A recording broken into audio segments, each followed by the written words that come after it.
สบายดีพี่น้องมาเบิ่งผักกาดแล้วข่อย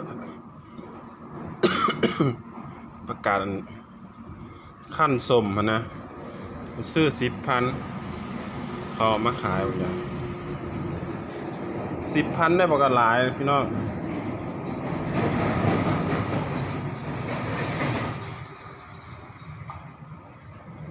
นะ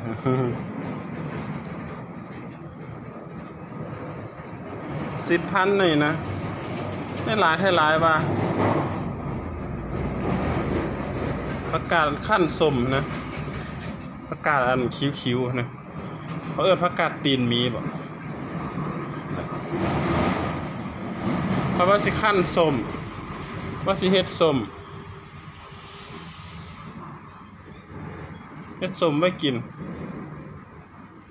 แต่ข่อยเพิ่นมักผักสดข่อยเพิ่นมักกินผักสดกินกับอิหยังดีบ่มื้อแลงอยู่ไกลตลาดโพดเว้ยเครื่องบ่ครบแล้วสิเฮ็ดป่นปลากระป๋องก็ได้อยากกินปลาอันสดนะป่นปลาเข็งป่นปลาคอไปซั่นน่ะ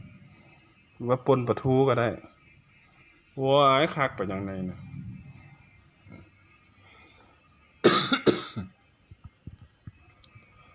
แซ่บๆเลยนะ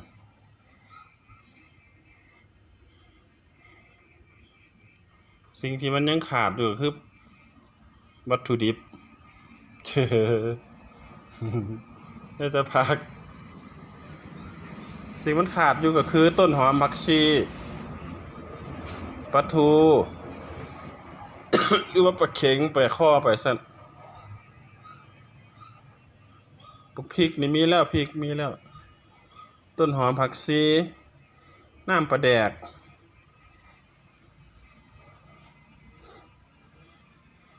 ปลา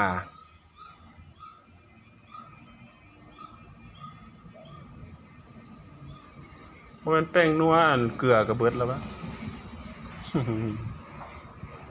โอ้ยได้อันหนึ่งขาดหนึ่งพี่น้องไว้มันอยู่ไกลตลาดไม่ใช่ดอกรถกับบ่มีขี่ไป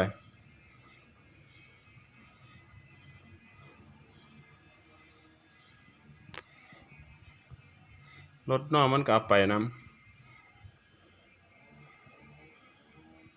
ไปไทยพุ่นน้องมันไปไทยมันเอารถไปนำเลยบ่มีอันสิไปตลาดสิได้พักเด้